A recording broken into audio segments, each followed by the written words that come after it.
Abdul-Bahá, dear friends, welcome to part 3 of this incredible April 27th, 2017 letter from the Department of the Secretariat, the Universal House of Justice on political non-involvement. It's amazing and intense. We're jumping right in. This is the bottom of page 2. For many decades following the Second Great War of the 20th century, humanity moved with fits and starts toward the promise of a united world. The failure to complete the project of the unification of nations, however, left gaps in relations in which supranational problems could fester and threaten the security and well-being of peoples and states, leading to a recrudescence of prejudice, of diverse expressions of factionalism, and of virulent nationalism that are the very negation of Baha'u'llah's message of peace and oneness. One of the current features of the process of disintegration of the old world order manifests in the United States is the increasing polarization and fragmentation that has come to characterize so much of political and social life.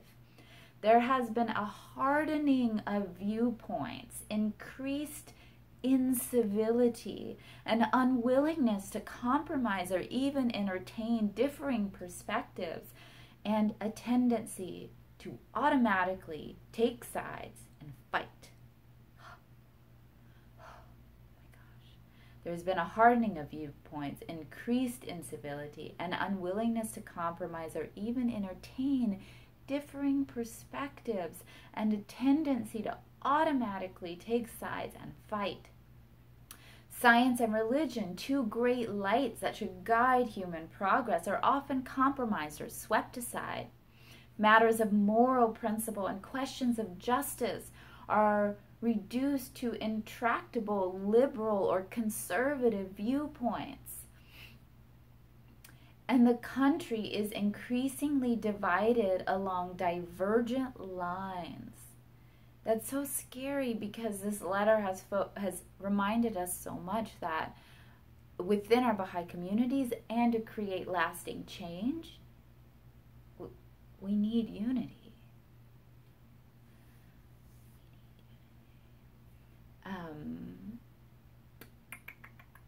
In this context, the friends have to hold steadfastly to the Baha'i teachings and consultative methods, and not allow their pursuit of noble aims and high aspirations to draw them into one side or the other of fruitless debates and contentious processes.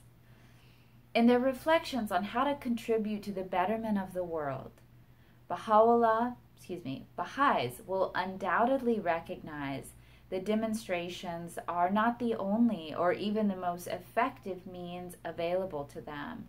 Rather, they can learn and grow in capacity over time to help their fellow citizens to frame concerns in a way that rise above fissures and share views in a manner that transcends divisive approaches, and to create and participate in spaces to work together in the quest to enact solutions to the problems that bedevil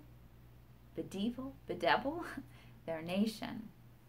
Oh my gosh. Okay. So in their reflection on how to contribute to the betterment of the world, how do we do this? What do we do? Demonstrations are an option. They're not necessarily the most effective.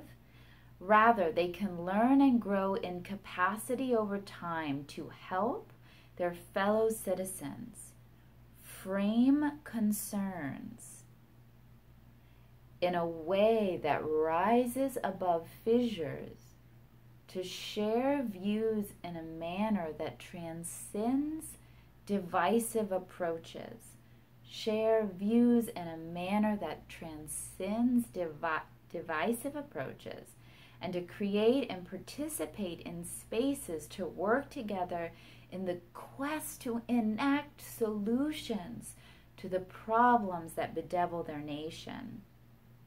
As Baha'u'llah stated, quote, "Say no man can attain his true station except through his justice. No power can exist except through unity. No welfare, no well-being can be attained except through consultation." Man, he's good. In this light, justice is indeed essential to resist the vain imaginings and idle fancies of social and political machinations, to see reality with one's own eyes, and to identify the requirements for an equitable social order. But then unity is essential, forged through consultative processes, including action and reflection, to achieve the power required for positive social change. Unfortunately, sometimes when approaching such important and deeply felt matters, the Friends can create dichotomies where none exist. Thus, for example, it is contended that one must choose between either non-involvement in politics or social action, either teaching the faith or involvement with society, either the institute process and the community building activities it fosters, or a program for race unity, and so on.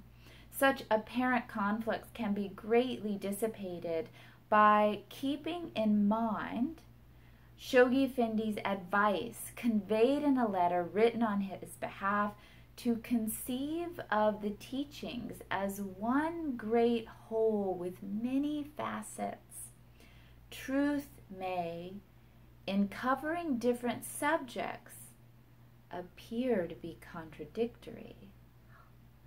The same letter indicated, and yet it is all one if you carry the thought through to the end. A careful reading of the Baha'i writings and the guidance of the House of Justice can clarify how two matters that appear to be in tension with one another, in tension, not your intention, but they are in tension, I guess that's more like a pull, with one another, are coherent once the concepts and principles that connect them are understood. Once the principles and concepts that connect these two things in tension are understood. Particular circumstances in a locality, timeliness, and the periodic need for focus also has a bearing on such issues. In a letter written on its behalf, the House of Justice explained to your National Assembly that the scope of the 5-year plan offers ample opportunities for believers to address the social concerns of their communities and society as a whole. The plan's activities for sustained growth and community building lie at the heart of a broad scheme for social transformation. The Friends are called to 3 simultaneous, overlapping, and coherent areas of action: community building efforts in clusters, projects and activities for social action, and involvement in the discourse of society. Let's read it again. Okay. Community building efforts in clusters, projects and activities for social action, involvement in the discourses of society, whether in neighborhoods or in personal or professional associations.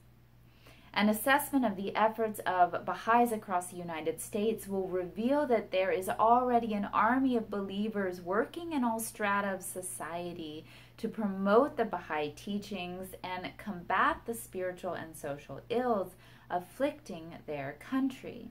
As the learning process that has proven to be so effective in the expansion and consolidation of work worldwide is increasingly employed in all endeavors, the capacity of individuals, communities, and institutions to apply Baha'u'llah's healing remedy to achieve profound and lasting change will become ever more pronounced, assisting the nation along the path of its destiny. Wow. As the learning process that has proven to be so effective in the expansion and consolidation work worldwide is increasingly employed, the capacity of individuals, communities, and institutions to apply Baha'u'llah's healing remedy to achieve profound and lasting change will be more pronounced and will help the nation. Rest assured of the supplications of the House of Justice in the holy shrines that the confirmations of Baha'u'llah may bless your efforts to be a promoter of unity and justice. With loving Baha'i greetings, Department of the Secretariat. Alaupa, dear friends, thank you for studying this with me. Please remember to subscribe to my channel. Every Wednesday there is a Baha'i reading, and like and share and comment. I would love your thoughts. Is this an amazing standard or what? But does it make tons of sense? There are links below if you would like to become a patron, join my inner circle, be supporting my work, and get behind the scenes glimpses and opportunities to connect and collaborate with me. All right, my fellow promoters, doing our best, promoters of unity and justice.